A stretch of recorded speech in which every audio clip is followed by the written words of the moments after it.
1 second.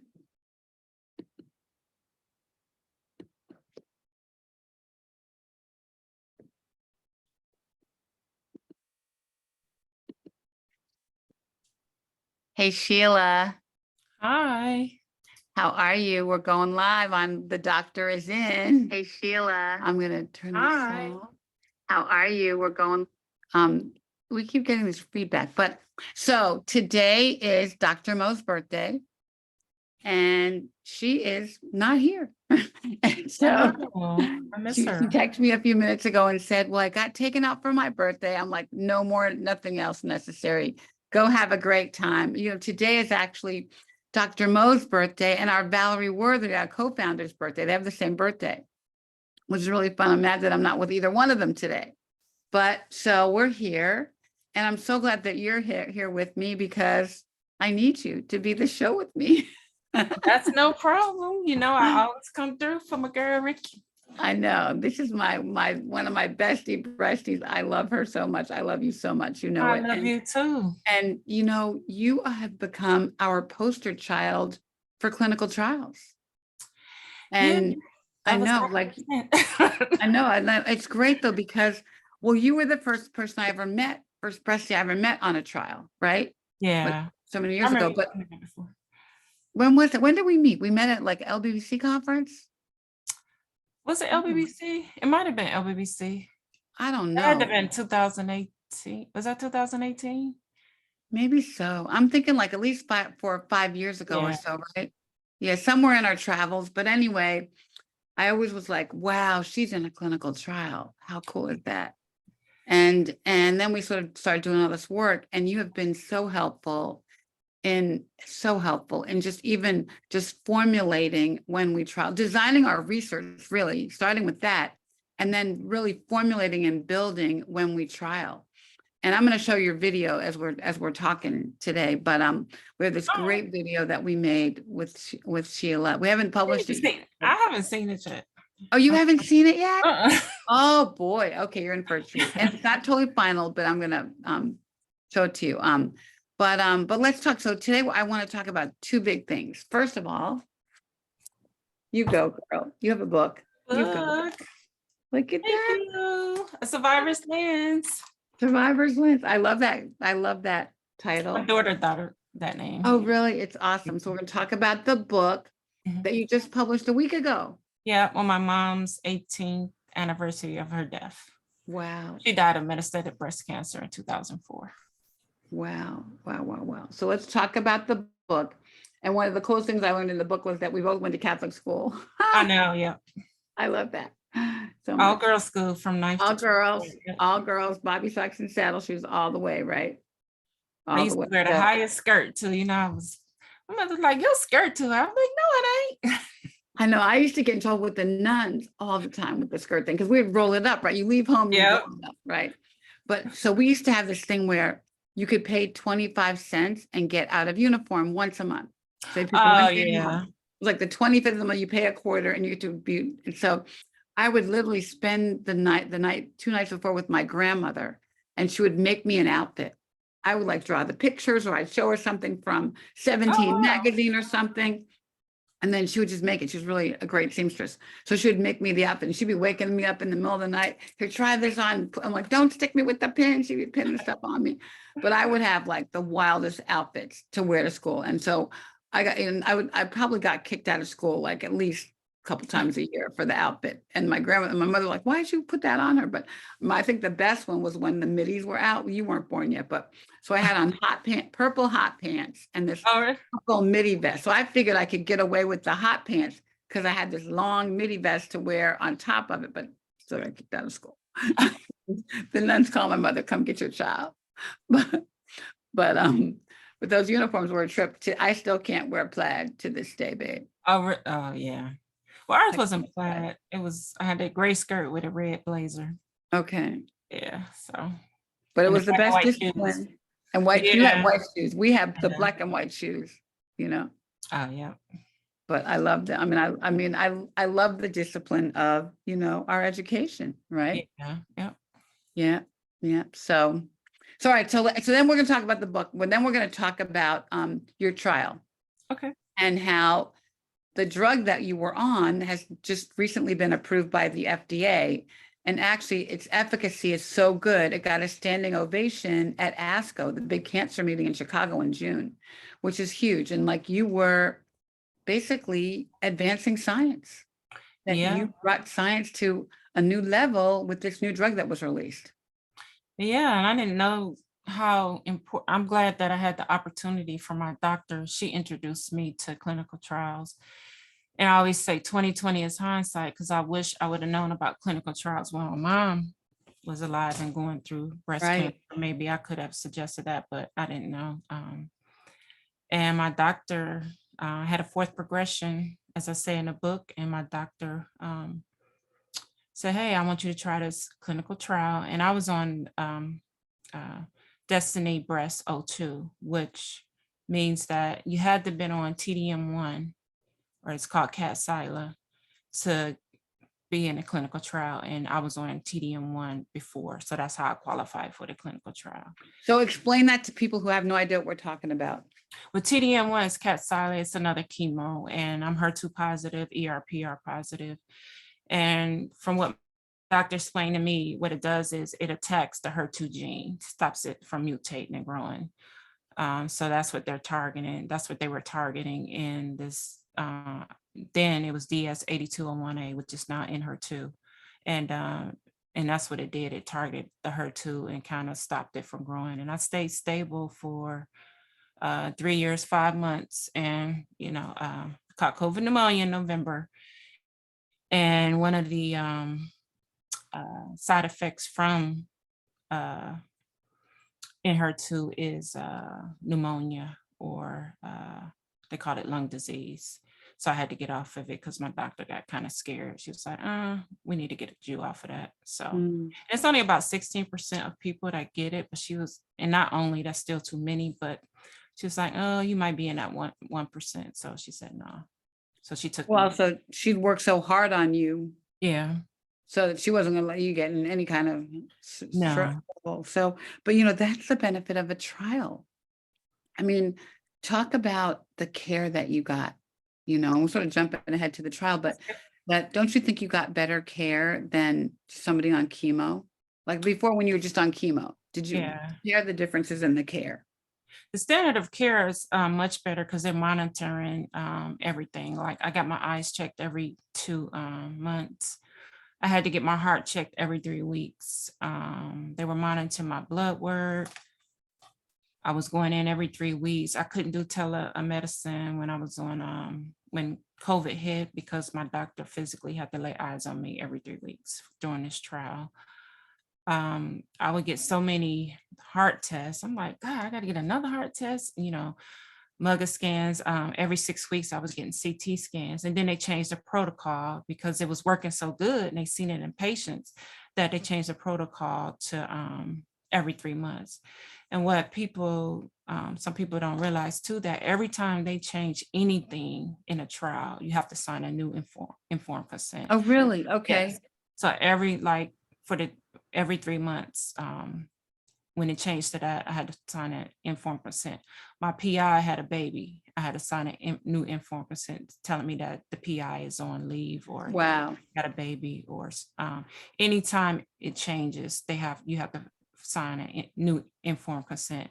And I think I was like on my 4th or 5th one, because things were changing. And they seen that, actually I found out the drug was FDA approved. It was fast track. And that means that the FDA was like, wow, this is really good. And it didn't go through the normal procedures of, it did, but they speeded it up basically. And it's working. And I found out at San Antonio in 2019, and they got a standing ovation there. So, and it's for metastatic breast cancer patients. And my cancer has spread to my liver and ribs. So, and they say, Wow. Let's explain what informed consent is. So informed consent, and I'm going to try, and you can help me out, is this huge document that you have to sign that basically kind of is your personal approval to enter the trial, but it talks about every side effect. You see those commercials for drugs, and they say 2 seconds about the drug, and then the rest of the 60 seconds is about, you're going to die, you're going to die, you're going to die of this or whatever, you're going to get whatever. And so that's what's kind of in the informed consent, but you have to like read it on a piece of paper and like labor over every word and sign it. But it's really kind of almost a contract, really. Basically, yeah. Yeah. You Yeah. want to help me out with that and help me do better? Well, I did bring up my informed consent. Okay, look at that. It's actually 21 pages. And what it describes is like, it told me about the eye scans. And I kept asking my doctor, I was like, well, why do I have to keep having these eye scans? And she said, even if one person says something affected, this medicine affected their eyes, they got to check everybody. So that's where they get the side effects from. And what the phase 2 was, they wanted to check the toxicity and the side effects of the drug. So I was basically telling them what side effects I had.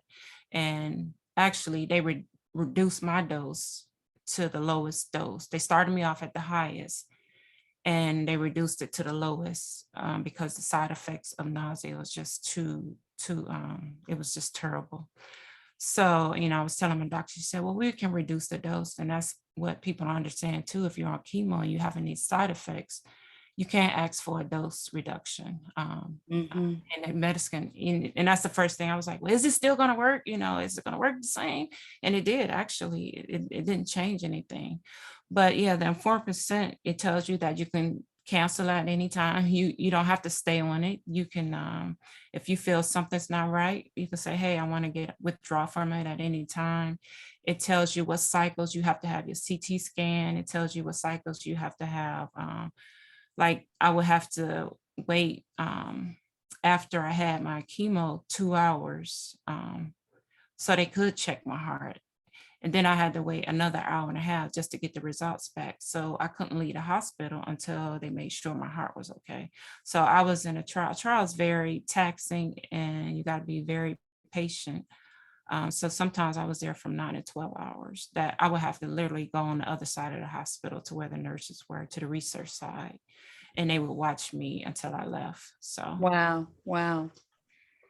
So- But that kind of supervision is just awesome, right? If like you don't get that if you're just on chemo. You could go for 3 months without getting a scan, not knowing if the drug worked. So right. I would have loved to have known, what's going on and have somebody checking my eyes every couple of weeks, just to see what's going on, right? Yeah. Right. Just the care that you get. All right. So we jumped ahead to the trial. Go back to the book. So when did you start this? Because I see you in the street. We've been hanging out in the street too much, and you are like a busy chick and a road warrior. So when did you write this? It's like beautiful. It's so beautiful. Thank It makes you. you think about everything from the beginning. Well, I always wanted to share my story. And I just decided a couple of years ago, actually, it was supposed to have been with 3 other ladies, but God said, you need to tell your story by yourself. And that's when I just started writing little stuff down. I keep a journal and I tell everybody, make sure you keep a journal. I even keep it to the point where I know my nurses, like who my nurses are every time I go to chemo for 12 years. I write it down, or I write down how I felt, Wow. and I just kept notes of, all through the 12 years. I wanted to write this big book. And then I had an editor and she was like, well, Sheila, she said, people want to know your story, but just put the most important parts that you think are important. And that's what I did. And because it was way longer than what it was. And she kind of was like, no. Then I had a lot of statistics in there. She said, Sheila, people don't want to hear statistics. They want to hear your story. And I was like, yeah, you're right. Because they could find out the statistics on the internet. So I just kept writing stuff down and kept writing something down. And then I didn't know what direction I wanted to go in. But my faith is what has guided me.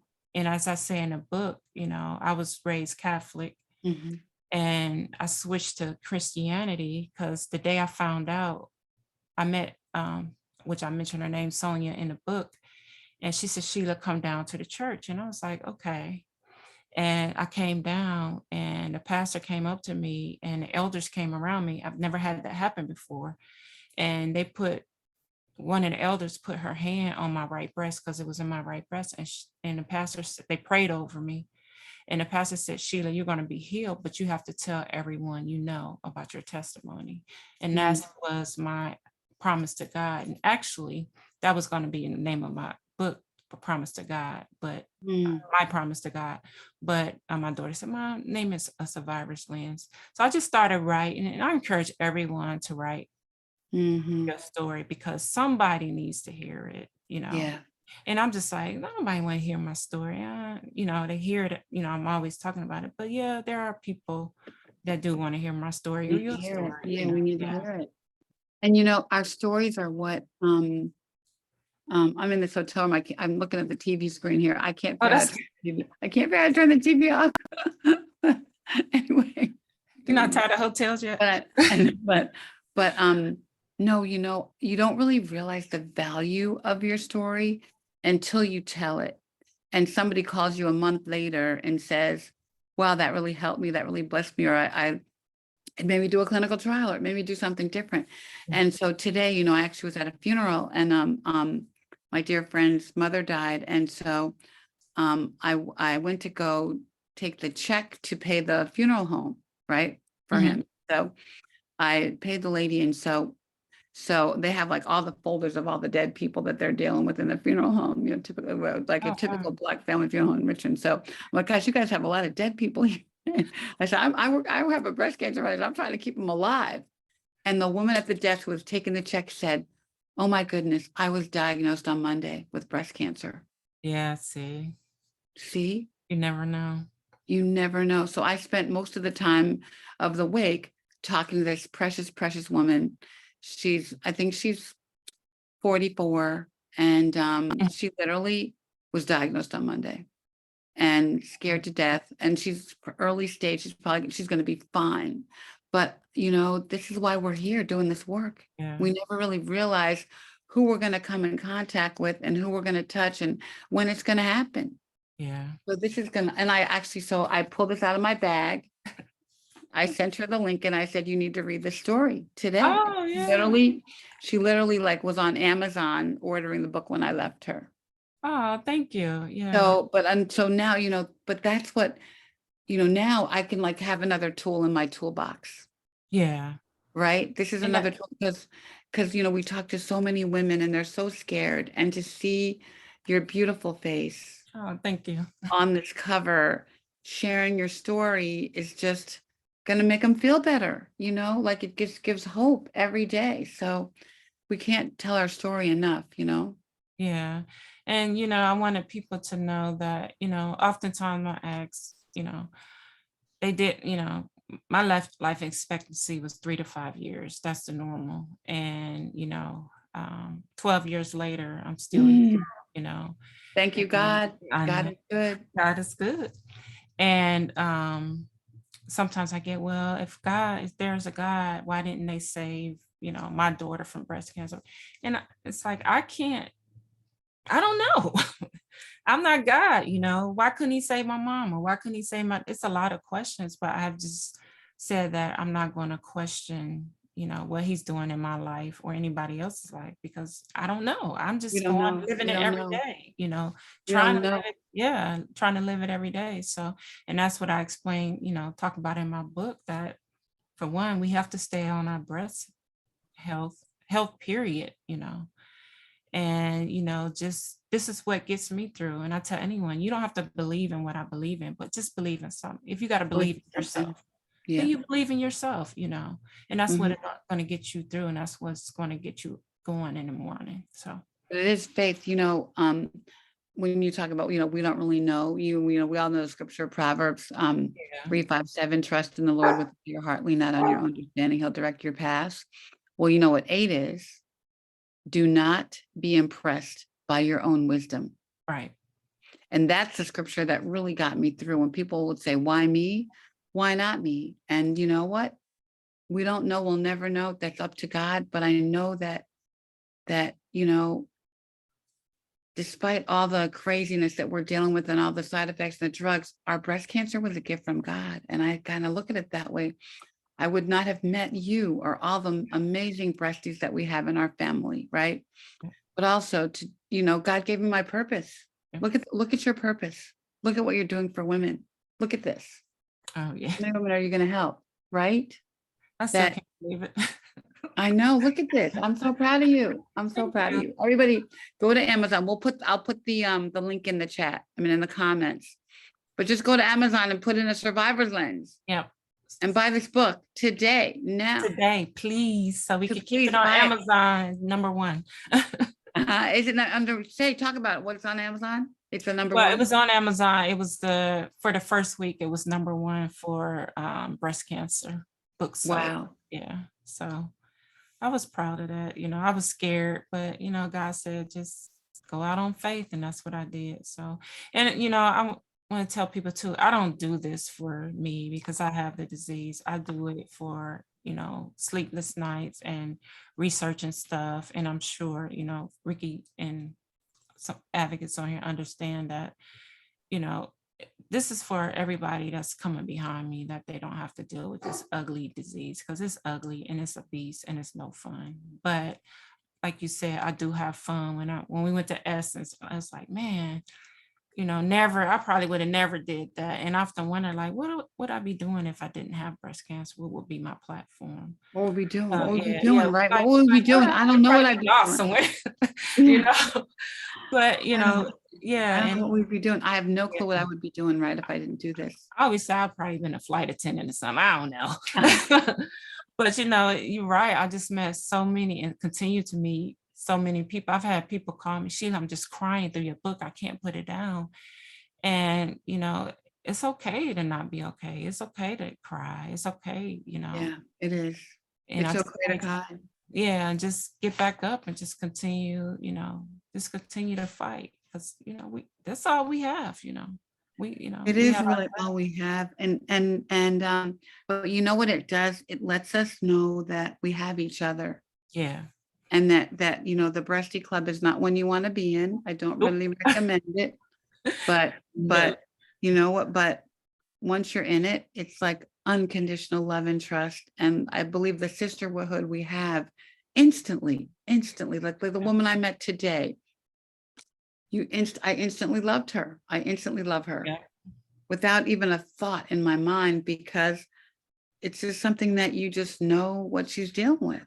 Yeah. And remember those first days when you're waiting for the biopsy report, and she had no treatment plan yet. She had no, she was just really just hearing about it and digesting it. It happened on Monday. It's only Wednesday. So what was, what was going through your head then? Yeah. I didn't believe it, right? I was Yeah. still like in the wait a minute. Well, what? Right? What? Black people I was like, Black people can get breast cancer in their ribs? I didn't even know that. Right? Where did that come from? Right. My doctor called me. I was getting on a plane to California from Boston. And I had to give a speech the next day to 600 people that I hadn't written yet. Oh, wow. The marketing person, And so I was like freaking out because I had to write this stupid speech, an hour-long speech is serious with PowerPoints. I had nothing. I had nothing. I just taken Haley back to school. And so I was like trying to focus on, okay, what am I going to say to these people? And my doctor called, I'm going through security. Yes, you do have breast cancer. And I said, well, I'm in Boston. I lived in Atlanta at the time. I'm headed to California for a 3-week business trip. She's like, well, I think you need to come home. I'm like, I can't come home. I got all these meetings planned. I have it's a 3-week trip because I had planned this big trip after Haley left to go to school, right?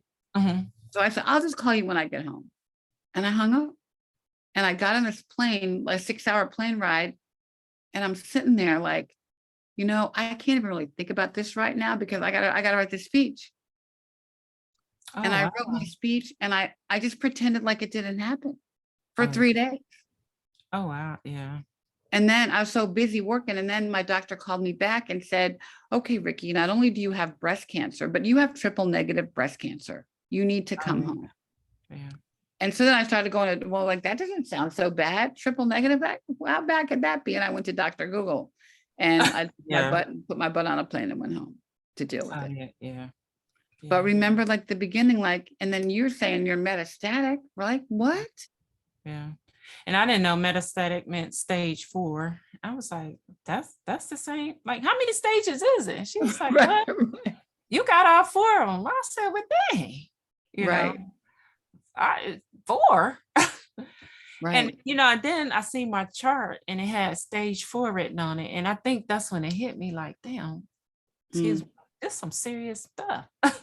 Mm-hmm. Yeah, and I was in the military. I just bought a house. I just got to Illinois. I didn't know nobody here. It was just crazy. Everything was just happening like, but God saw fit and, he gave me the right doctor and the right medical team and all the people that I know, praying, my pastor always says that we're still living off our grandparents and parents' prayers. And I truly, Mm-hmm. Oh, I'm living off my grandmother's prayers every yeah, day. every single day. Every single day. Yeah. Every single day. I know my grandmother was like, Yeah. she lives in my house now anyway, but she like, Yeah. I know I'm living off of her prayers. Woo.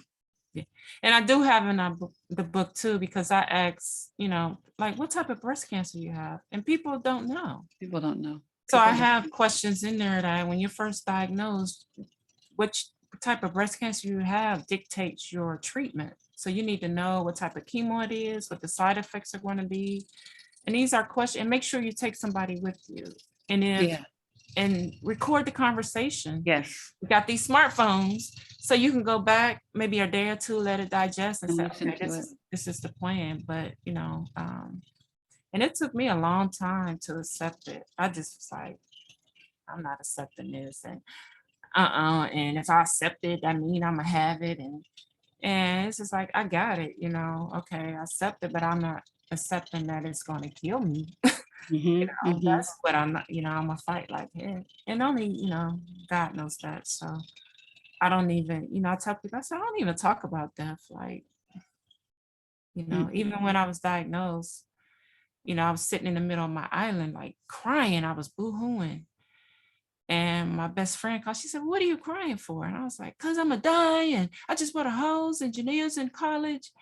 And she said, Sheila, she said, first of all, stay off the internet. She Right. said, the first thing you're going to bring up is something bad. Right. Right. And then she said, the second thing is, do you know how many people living with stage 4 breast cancer that have lived longer than 5 years? She said, no, read stuff about that. And I was like, oh, and I instantly stopped crying. And that's when I think was like a aha moment, like Oprah says, like, okay, I need to rethink this and rethink the way that I think about this disease. And that kind of changed my whole perspective on things. So, yeah. But look at that. It took another breastie Yeah. to help you get there. Right. Yeah. So that someone who had lived what we're living to help you get there. Yeah. And so that's what you're doing in this book.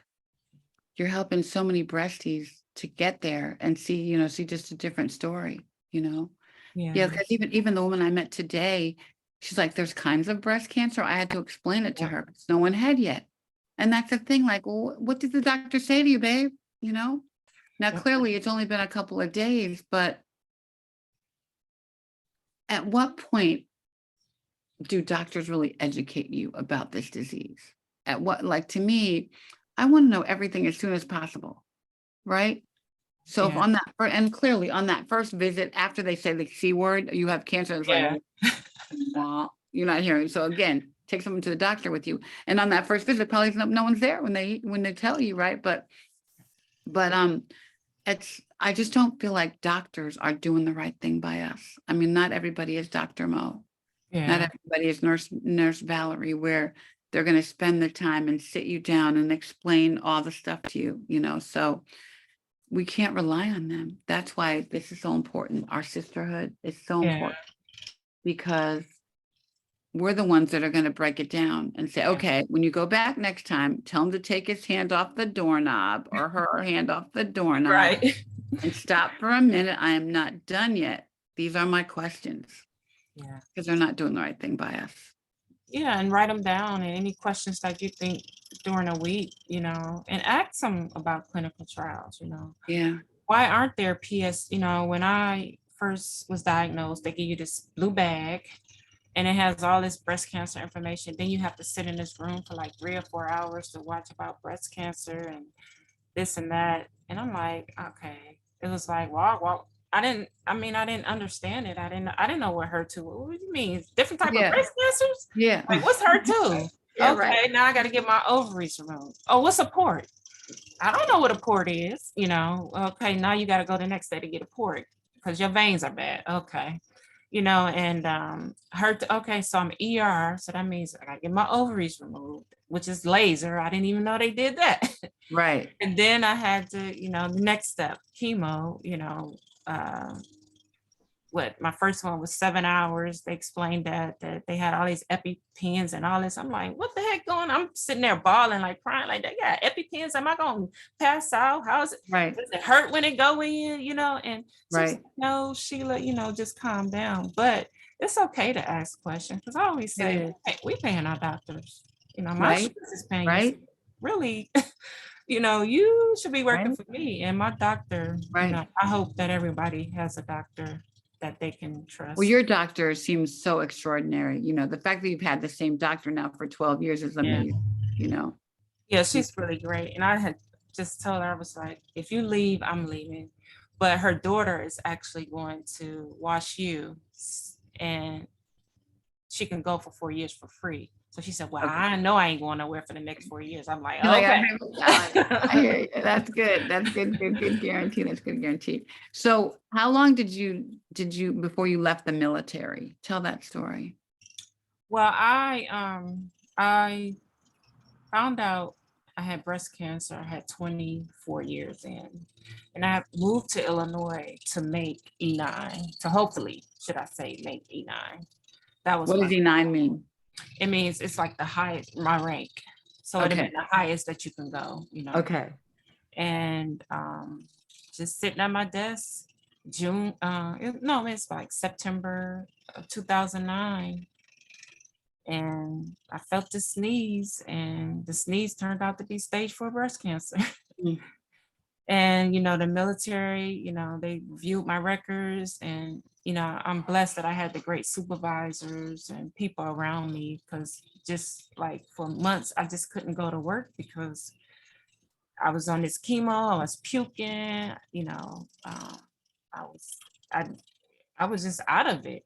Right. Not both physically, but mentally, because I'm Right. 3 years old. I'm partying, drinking Henny, I know. And now that whole, like, you got to slow down, I Right. just bought a brand new house, and they retired me. I found out in July that I had to retire, because they send you through a medical board. And Okay. stage 4, of course, I knew I was going to have to retire.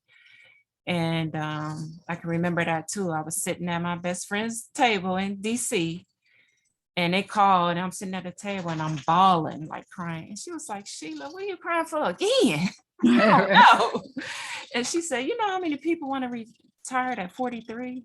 Right. Like, so they gave me my full benefits. And, I see people, I feel bad because I don't know what a copay is, because the military is still taking care of me. Like You're so blessed. my medications are still, so I'm thankful that I stayed in that long, You're so blessed. You're yeah, so and they're still So taking care of me. so what do you have to pay for the trial? What did you have to pay? Did you have to, like, the military covered it?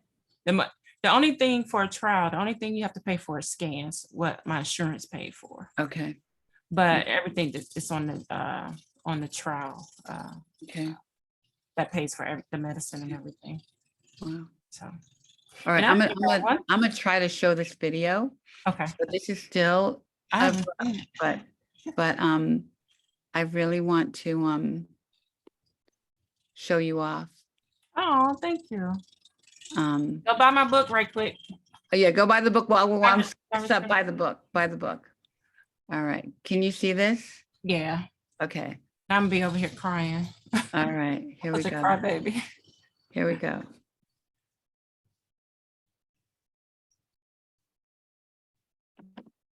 See, I got on my When We Trial shirt. Yep, you got it. When we trial, we make a difference in breast cancer research. Oh yeah. When we trial, we save Black lives. When we trial, we defy the odds. When we trial, we do it for our sisters. When we trial, we do it for our daughters and our sons. When we trial, we set a new standard of care.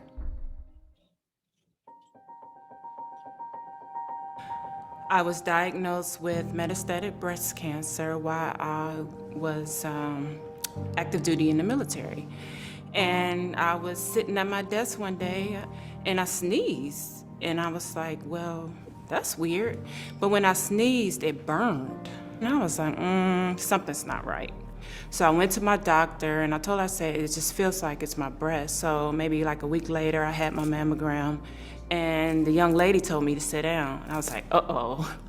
Well, when I was sneezing, what had happened was it had spread to my liver and ribs. So I think then my fight started, was when I realized, okay, I'm up for the fight for my life. So she said, well, you know, I got this good clinical trial. You can go on it as a second phase. And she said, I think it'll work for you. But the first thing I asked her was like, am I gonna be a guinea pig? You know, because of our, you know, history with the Black culture. We started talking and she said, yeah, so you're gonna have to sign an informed consent. And I was like, what's that? You know, and she explained it to me. It's a 41, for me, it was a 41-page document. So it basically gives you everything about the trial. I'm still here and it's still working. Clinical trials are important. This is top-notch research that we need to have as a Black community. Clinical trials are safe. You know, somebody had to been on a clinical trial for me, even for any FDA-approved drug. Just think that all the Black women that are going to benefit from my genes, from my blood work, from my biopsy, now they can see how Black women respond to this medicine. And now this clinical trial that I was on, which has been FDA approved, they're using it for stomach cancer. So it's reaching out. So I'm just like, man, you know, this is how I want to live my legacy.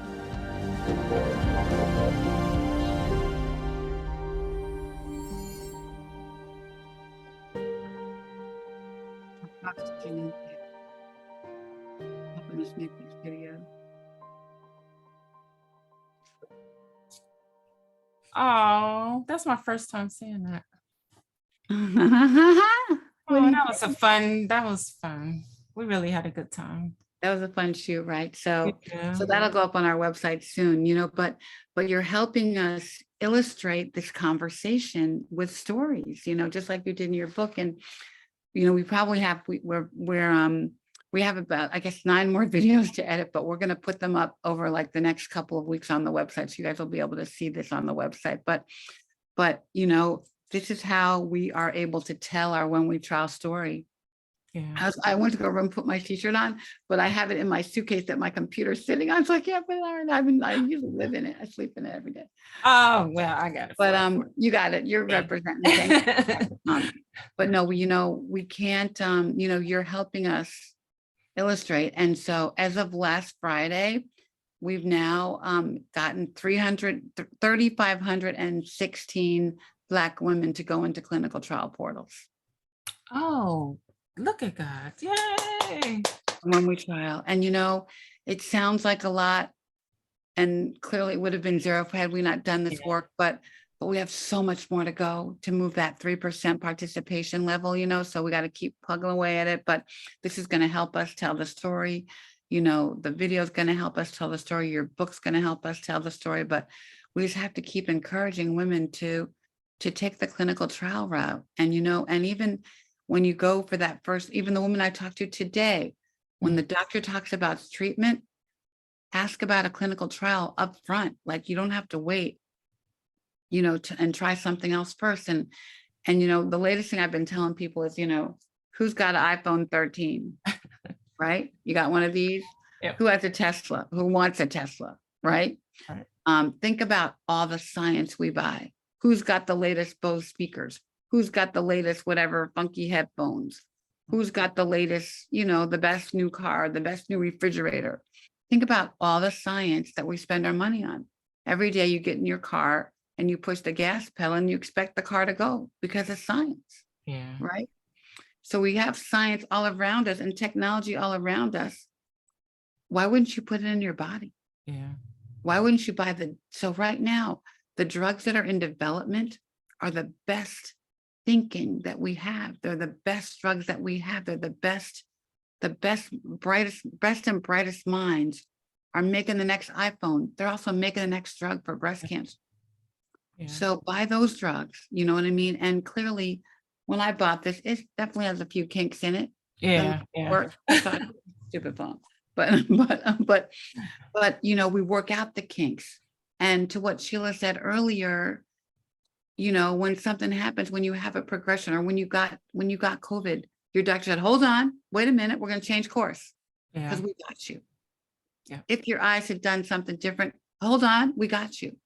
So that constant care and that constant supervision and those constant scans and just the constant love that you're getting by your medical professionals is something that you won't get if you just go on chemo, Yeah. Yeah.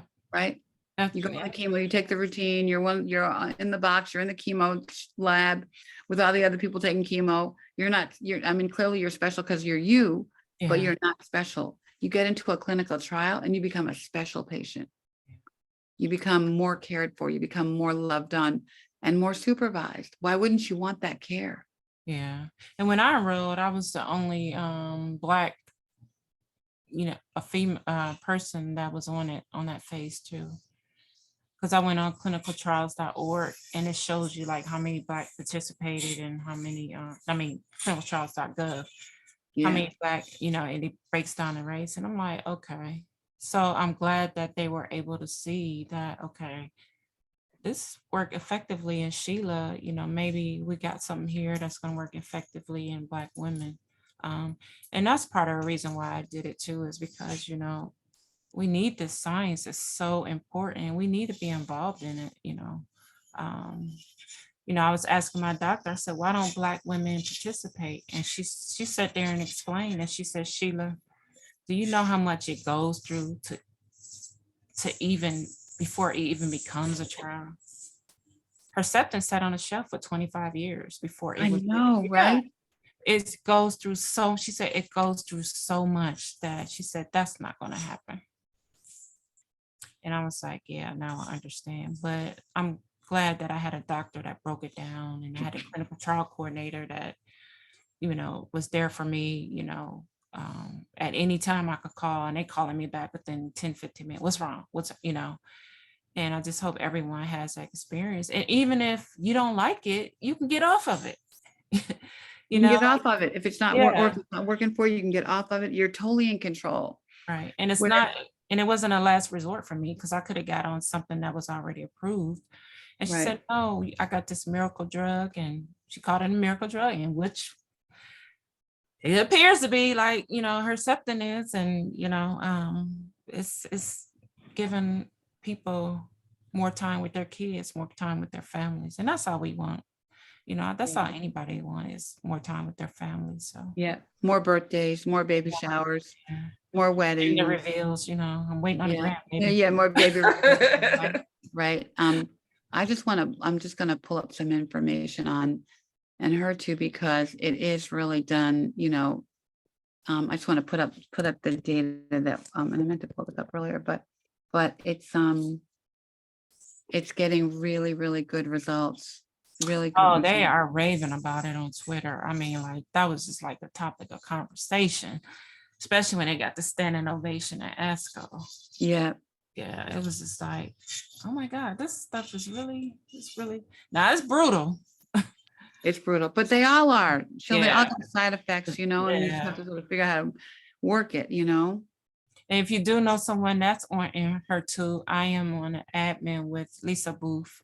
She started the Facebook group HER2, and she asked me to join. And actually, she's NED now from HER2, but she Wow. still runs the group.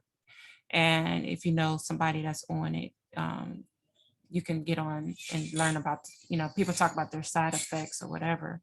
And I always tell people, everybody has a different experience. You can base it on someone else's experience, but really don't, because some people get on there and have no side effects, where I had the worst side effect of nausea, you know, so. Right.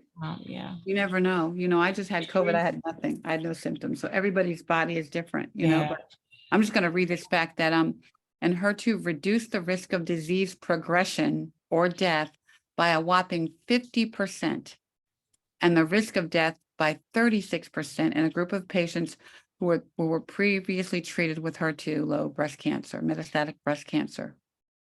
So by a whopping 50% disease progression and death, and the risk of death by 36%. at a median follow-up of 18.4 months, and HER2 extended the median time patients had lived without disease worsening to 9.9 months versus 5.1 months, so double the time than chemotherapy. The drug prolonged patients' lives to a median of 23.4 months compared with 16.8 months for chemo. Yep. And my doctor said, she said, Sheila, this is going to be the next thing. And I said, okay, let's go for it. Yeah. And look at Let's that. And you, try. and you alone advanced the science for Black women. So thank you for that. Thank you for participating. Thank you for that.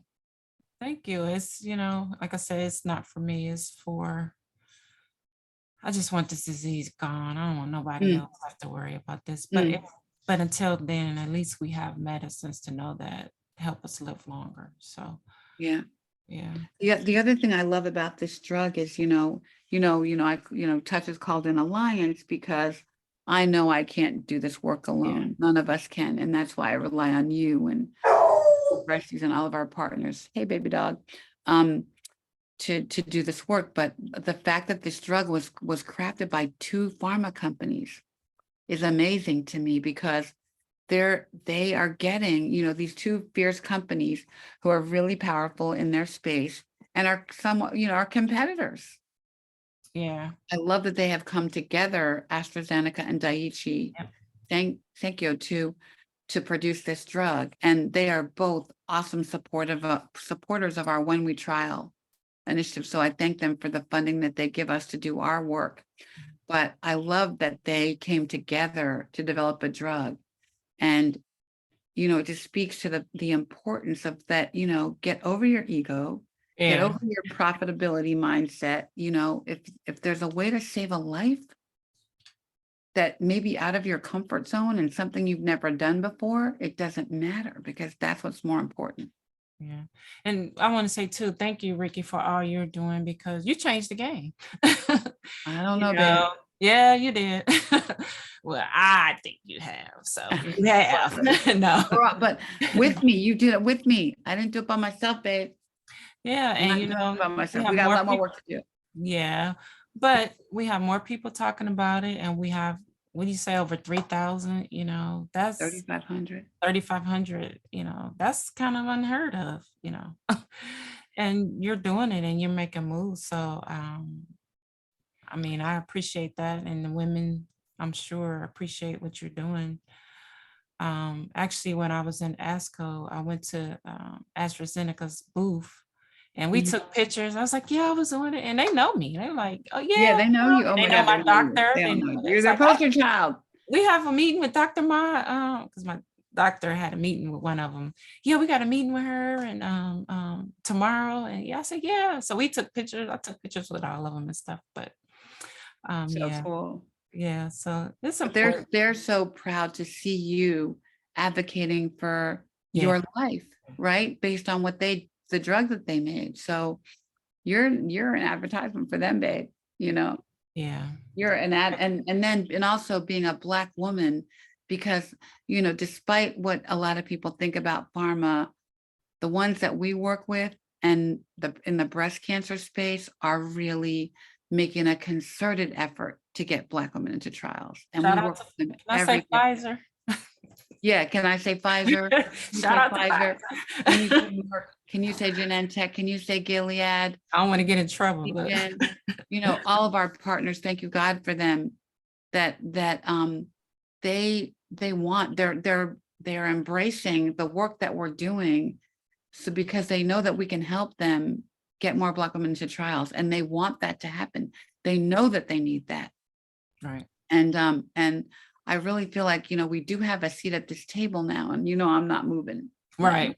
I got my seat, I got my fork, my knife, my wine glass, a beautiful plate, whatever I got. I'm not moving until we get the attention and the support that we need. And I think also, every day I kind of tell them their baby's ugly.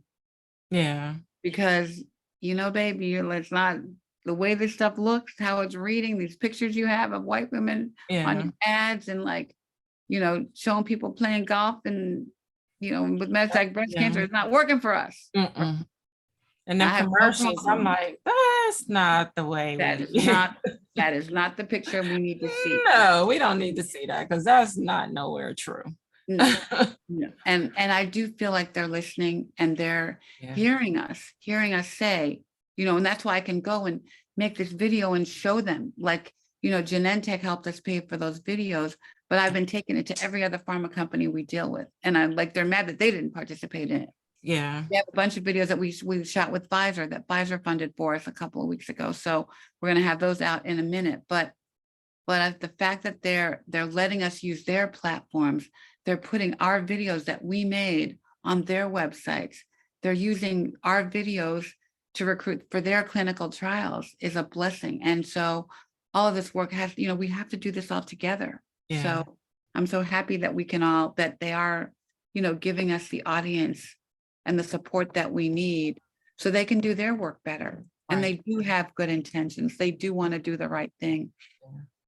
They see the numbers, you know, and even though it took us pointing them out to them, Yeah. but it's okay, but they heard it. And Yeah. I remember being in a meeting at SABCS right before COVID. And that was the first time I actually started talking about Black breast cancer. And everybody's like, there's no Black breast cancer. I'm like, okay, well, tell me what this means. And I put together this PowerPoint of, you know, all these numbers that we have, you know, they all knew the 41% number of higher mortality rate, but they didn't know that we had a 39% higher recurrence rate. Yeah. They didn't know that. They didn't know that the first study for about triple negative affecting Black women at 3 times higher had just come out. They didn't know that. It was the first national study. So when you paint this picture of what Black women and Black breast cancer looks like, they were blown away by it. And they're like, oh my God, like, how is this happening? Well, you guys aren't doing the right thing by us. Right. Yep. And I have these conversations. Well, you know, what did Black people think about biomarkers? I'm like, nothing. Nothing. Right. Nothing. Goose egg, NOTHING. How do I spell zero? Right. Most They people don't don't think even about know. biomarkers, Yeah. babe. They don't think about, they don't know what a biomarker Like is. that's what I was gonna say. Like, They don't know what a genetic testing is. They don't know what metastatic means. yeah. I didn't. I Yeah. was And like, you're not. that's a word. Oh my God. And I got it. Right? Yeah. It's like, Right. And, you know, even like, what kind of breast cancer do you have? I don't know. I don't know. So the level of health illiteracy in our community is rampant, and it's breeding the health inequities in a lot of ways. It's breeding. So we can't do enough. And so thank you for this, because this is going to help thank educate, you. you know, and we need the more, we can't educate enough, you know, we can't educate enough. Yeah. So we gotta do the roadshow book tour, girl. You gotta go to like 20 cities and be on Oprah. When are we gonna do I that? know, right? We all be on Oprah like, hey girl, we here. We not going nowhere. We are not going anywhere because, and you know, Sheila, and Val said this in the first video, we as breast cancer survivors have to do this. What We what have to better? talk this talk. Yeah, and what better people to represent is survivivors telling our story, you know. Yeah. Our story is our story, you know, and I tell people, share your story, you know. Yeah. Because somebody, even if it's one person, you know, when I first was diagnosed, I was like, I gotta open this nonprofit and I want to do this and that. I want to save the world from breast cancer. And my friend told me, she's like, Sheila, God only wants you to reach one person. And if you reach more than that, you done did way abundant of what he did. He says, so you don't have to go and just be like, bam, bam. And I was tiring myself out and I would get burnt out because I was doing everything, trying to be everywhere. And I was just like, let me slow down and let other people, you know, have this experience the way I am and advocate, because we need more Black advocates. You know, everybody's not gonna be an advocate. That's okay too. You don't have to. Yeah, you don't have to be an advocate. But if that's your passion, we need you. We need you, girl. We need you. We need you. We need you. And you know, it's so funny because you know, when we start to feel better, start to get our stride and whatever we're doing, it's like, okay, put me to work. Yep. Those are the calls I get. Okay, Ricky, what can I do? Don't ask me twice. I mean, you only have to ask me once about Right. put you to work because I got a job for you. Trust me. If anybody wants to work, just Ricky at RICKI at touchbbca.org. Have I got a job for you? So And just she don't will. don't But that's give me- how these organizations too are. They just latch onto you, and it's like there are more Black women with metastatic breast cancer that you can call on. I mean, I appreciate it, but I'm gonna give you this person number so they can give you their Right. point of view, you know, or this person number, or I'm gonna connect you. And I'm all about connecting and networking. Oh yeah. yeah, Yeah, that's why, you know, we created Partnering. our little untouchables because, you know, we got untouchables everywhere because I want to make sure that we have someone all over because, you know, we all can't do everything, but we can all do our part. And I feel like, you know, my analogy with the orchestra that some people don't like to hear about, but, you know, we're all in this orchestra together. Yeah. And in order to really make beautiful music, we need to have trust and camaraderie and practice and knowing each other and just, you know, have this common ground of understanding. But we all have to work together. The orchestra can't play with one instrument. yeah. And That's the thing. one really good instrument, it doesn't count. So we have to like, well, put this music together and work together. And we all have different expertises, you know, like you are the poster child for clinical trials and the poster child for metastatic breast cancer and for doing something different. And, you know, but we have other breasties who are the poster child for Right. for screening. Yeah. You know, we have so many aspects of our disease that need to be dealt with. So but together we can, you know, get where we need to be where, so Belle started kindergarten on Monday. Oh, okay. And she wanted to ride the bus, of course, right? So I said, Belle, what was the best part of your first day of kindergarten? I got to ride the bus twice, Debbie, you know, Oh, to see. school and home from school. And my friend Elisa was on this, oh God, it was all about the bus. And so then Amanda, so of course we put her on the bus and we get in the car and race to the school. So Amanda can get a video of her getting off the bus at school. Uh-huh.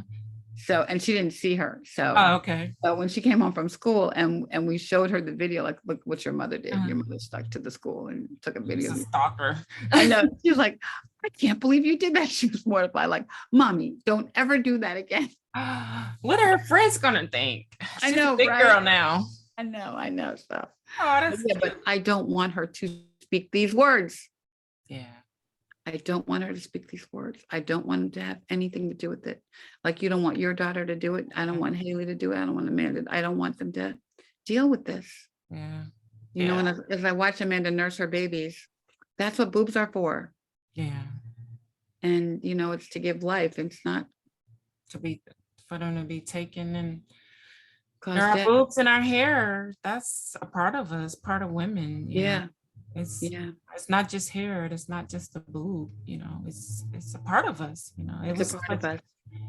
It's what make us, you know, unique and what makes us feel like a woman sometimes. So, Yeah. And that tumor inside of us yeah, is a village. yeah, It's our families, it's our friends, it's our work friends, it's everybody that surrounds our circle, right? In our circle, right? It's all of us. And so not just that one tumor is a lot of lives that we got to save, yep, not just the thing in the breast. yep. Whew. I know, right? I'm be crying all night. All right. So I put the Amazon link in you. my thing. Hold it up. Everybody, right now, you're on your phone or something, Buy technology. my book. Yeah, you can multitask right now. Go to Amazon right now. Buy this You- book. Or you can go on my website, www.asurvivorslens.com and buy it there too. And it's updated. so you can- www. I'll put that chat to asurvivorslens.com. Yeah. Buy the book, buy the book, buy the book. Buy Thank one for you. everyone you know. Yeah. Buy one for If your everyone you hospital know. or anyone needs them, just let me know. Yeah, and you know what? Even with women who don't have a breast cancer Right. story, everybody has a breast cancer story somewhere in their life, unfortunately, because it's rampant. But we want women to know about this before they get sick. Know her story. Talk to your mamas. bring this to the kitchen table with your family. Talk about cancer, talk about your A1C, talk about your blood pressure, talk about what you eat, talk about your health. Talk to your families, all of them, women and men. Men can get it too, and men can pass it on. This is not just a women's thing. So we just want health to be a conversation. And this is a great conversation starter. There's all these great exercises you can do just to talk about how to speaking positive healing into your life. Like, it's just, you didn't even talk about all the sections of the book, but it's really a self-help book, right? And it's a Bible. There's healing scriptures that I read. And also too, one more thing, when they bring my chemo bag, I pray over it. It's like, God, Oh yeah. just make it do what it do. Make it do what it do, God. Make it- Make it do. I used to pray the nurse with the nurse's hands before yeah, I know. put the bag to the thing, the port, Right. prayer, all that Everything. stuff, man. Everything. Because God is in control of this type Yeah. of conversation. Yeah. All the way. I love you, my sister. I love you That's too. my And thank you for so much. inviting me. And this is my first time I promoted my book. So I appreciate you. All right. Well, we're gonna put this. I'm gonna promote this episode so we can get more sales, and we're gonna promote the book, and let's keep talking about it. Let's do another Facebook Live and talk about it, and get it out there, because everybody needs to read this book. Go buy it. Yes, please go buy it right now. Yeah, Thank if you. didn't buy, we're gonna go look on Amazon and see if you bought it. Yeah. Who you are. And if you buy it on my website, I'll autograph it for you. But of course, Amazon, I can't because they send it directly to you. So Okay, cool. Did you hear that, everybody? And the website is asurvivorslens.com. Yep. I'll put that in the comments right now. okay. I love you, my friend. I love you too. Breasty love. See you soon. My Good dog. night, Okay. Travis. Thank you. Bye. Get home safe. Yeah, okay, see you Love next you. week, everyone. Love you, Oh, everybody. and Thank you. this weekend, we have Touch Talk on Saturday, 11 o'clock Eastern time. If Okay. you're on our e-blast list, good, or email me for information. But 11 o'clock, we'll do Touch Talk. And Sheila, you should come on Touch Talk and talk about the book. Yeah, I will. Okay, all right. Bye. Thank you. Bye-bye. Love you Bye. all. Bye. Bye. Love you, Ricky. Love you, bye.